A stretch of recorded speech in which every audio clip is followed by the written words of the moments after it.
بسم اللہ الرحمن الرحیم۔ ایچ پی نیوز کے ساتھ حسن بیگ۔ ناظرین، آج ہم دو تین چیزیں اکٹھی ڈسکس کرنا چاہ رہے ہیں۔ ایک تو آئی ایم ایف کی جو شرائط ہیں ان پہ تھوڑی سی بات کریں گے، اور ایک انٹرسٹنگلی ہمارے جو تعلقات بنگلہ دیش کے ساتھ آفٹر دا کو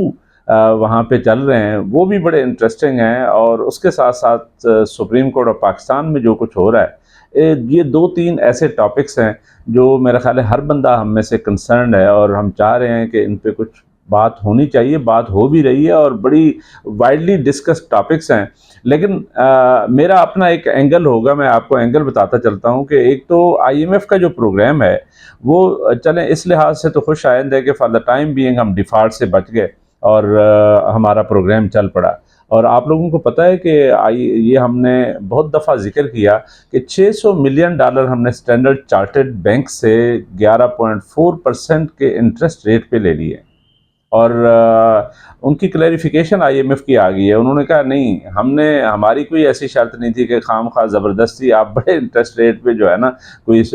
کمرشل قرضے لے لیں ہمارے پروگرام کے لیے، ہماری یہ والی چیز نہیں تھی، اور وی آر ناٹ ریلیٹڈ، ہم سے کوئی ڈسکشن بھی نہیں ہوئی۔ اس کا کیا مطلب ہے؟ اس کا مطلب ہے کہ یہ جو ہم آئی ایم ایف کے ساتھ ریلیٹڈ بہت سارے کام کرتے ہیں، وہ کام تو کوئی الٹیریئر موٹیوز کے لیے ہوتے ہیں، کوئی اپنے پرپز کے لیے ہوتے ہیں، لیکن ہم اس کا نام جو ہے آئی ایم ایف کو دے دیتے ہیں تاکہ ہر بندہ چپ کر جائے۔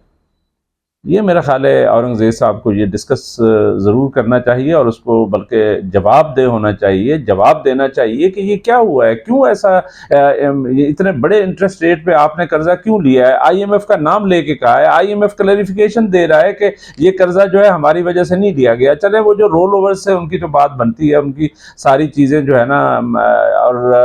یہ کہ آئی ایم ایف کے پروگرام کی اپروول کے لیے میرا خیال ہے امریکہ نے بہت ساتھ دیا ہے۔ تو امریکہ نے ساتھ دیا ہے تو کون سی چیزیں وہ ہم سے لینا چاہ رہا ہے؟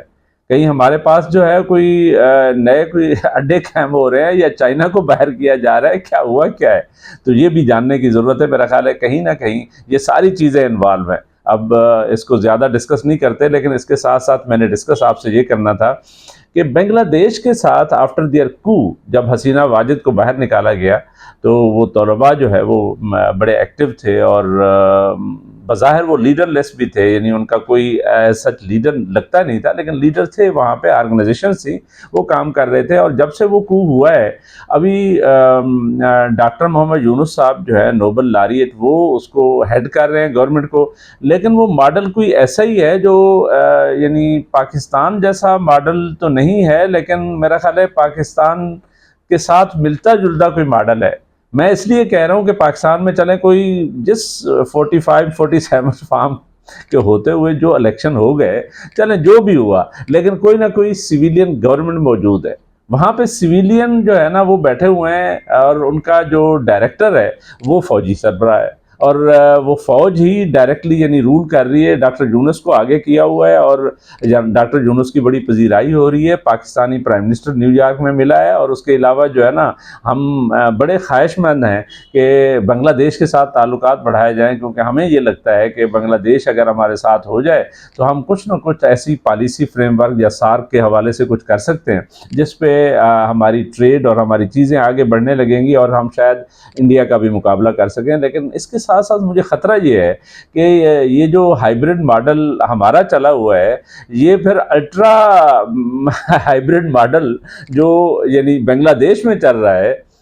یہ تو وہی اسی طرح کا ماڈل لگ رہا ہے جیسے جنرل مشرف صاحب آئے تھے، انہوں نے مانیٹرنگ کمیٹیاں قائم کر دی، دوسری تیسری اس نے کوئی وہ کہا کہ ٹھیک ہے اسی طرح ہم چلائیں گے، ہم ٹوٹل مارشاء اللہ نہیں ہوگا۔ ادھر بھی مارشاء اللہ تو لگا ہوا ہے، لیکن مارشاء اللہ کا نام نہیں ہے۔ ڈاکٹر یونس کو آگے کر دیا ہے۔ کیا پاکستان میں بھی کوئی ایسا سسٹم آنے جا رہا ہے؟ مجھے شک ہے کہ یہ ایسا ہو بھی سکتا ہے، یعنی ایک پاسبلٹی کی میں بات کر رہا ہوں کہ ایسا پاسبل ہے کہ شاید کوئی اس طرح کا کام ہو جائے، لیکن کوئی پتہ نہیں ہے، کیونکہ میں اس ساری چیز کو جوڑ رہا ہوں۔ ایک ہماری ڈیولپمنٹ چل رہی ہے پاکستان میں، وہ ہے سپریم کورٹ آف پاکستان کے حوالے سے۔ آپ لوگوں کو پتہ ہے کہ 8-5 کے تناسب سے ایک فیصلہ آیا تھا جس میں پی ٹی آئی کو ریزرو سیٹوں کا کہہ دیا گیا، اور اس کے بعد ایک بھونچال آ گیا ہماری پولیٹکس میں، اور ہماری پولیٹکس سے زیادہ بھونچال جو ہے وہ اس وقت جوڈیشری میں چل رہا ہے، اسپیشلی ایپیکس کورٹ میں چل رہا ہے۔ بڑی انفارچونیٹ بات ہے، روز ہم دیکھتے ہیں کوئی خطوط لکھے جا رہے ہیں ججز، معزز جج صاحبان کے ایک دوسرے کو، چیف جسٹس صاحب کچھ لکھ رہے ہیں اور دوسرے جسٹس منصور صاحب نے بھی کچھ کہہ دیا ہے، اور اسی طریقے سے درمیان میں جج جو معزز جج ہیں اختر منیر صاحب، انہوں نے کوئی بیٹھنے سے انکار کر دیا. چل کیا رہا ہے؟ وہ روز ہمارے تبصرے تو ہو رہے ہیں، لیکن میں ان ساری چیزوں کو جوڑ کدھر رہا ہوں؟ بیسیکلی میرا کہنے کا مقصد یہ ہے کہ یہ ایک تو انفارچونیٹ ہے، اور یہ پارلیمان اور جس طریقے سے اسپیکر نے الیکشن کمشنر کو لیٹر لکھ دیا، اور الیکشن کمیشن دوبارہ ریویو کے لیے چلا گیا سپریم کورٹ میں، اور وہاں سپریم کورٹ میں جو ہے نا آل آف اے سڈن ایک آرڈیننس جب ایشو ہوا تھا تو اس کو نوٹیفائی کر کے اس کے مطابق ایک وہ جو پریکٹس اینڈ پروسیجر والی چیز ہے وہ وہاں پہ ڈسکس ہو رہی ہے. اب بات یہ ہے کہ یہ کیا ہو رہا ہے؟ یہ ہلا گلا ہے کدھر؟ ایک طرف آئی ایم ایف جو ہے وہ آپ کو $7 بلین کا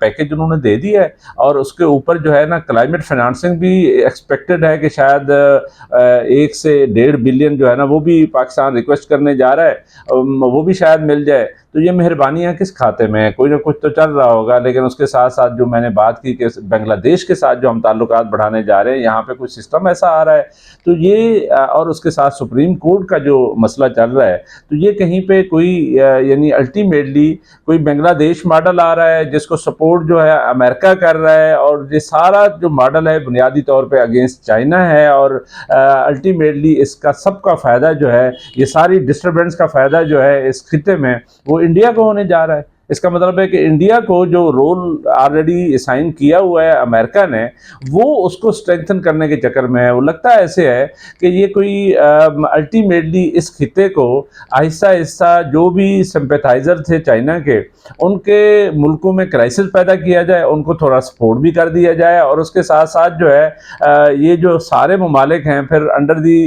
ہیجمنی آف انڈیا آ جائیں گے، اور اس کے ساتھ پھر یہ سارا خطہ جو ہے وہ ظاہر ہے ایک طرح سے چائنا جو یعنی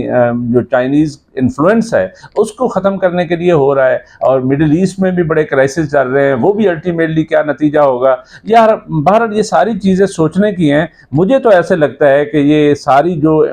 چیز ہو رہی ہے اگر انٹرنیشنل لیول پہ دیکھا جائے تو یہ اگینسٹ شاید چائنا جو ہے کوئی کچھ ہو رہا ہے، اور یہ سارا جو یہاں پہ ڈسٹربنس پیدا کی جا رہی ہے اور تھوڑی تھوڑی سپورٹ بھی کی جا رہی ہے، اور بنگلہ دیش، پاکستان، یہ ساری ڈسٹربنسز، اور اس کے ساتھ ہم جو آلریڈی افغانستان سے بہت ڈسٹرب ہو رہے ہیں، تو یہ ساری چیزیں کہیں نہ کہیں میرا خیال ہے انڈین ہیجمنی کو فروغ دینے کے لیے ہو رہی ہے. اس پہ سوچنا ضرور بنتا ہے، آپ بھی سوچئے گا. اور میرا چینل اگر پسند آئے تو لائک، شیئر یا سبسکرائب ضرور کیجیے گا، یہی آپ کی سپورٹ ہے. اگلے پروگرام تک حسن بیگ کو اجازت. اللہ حافظ.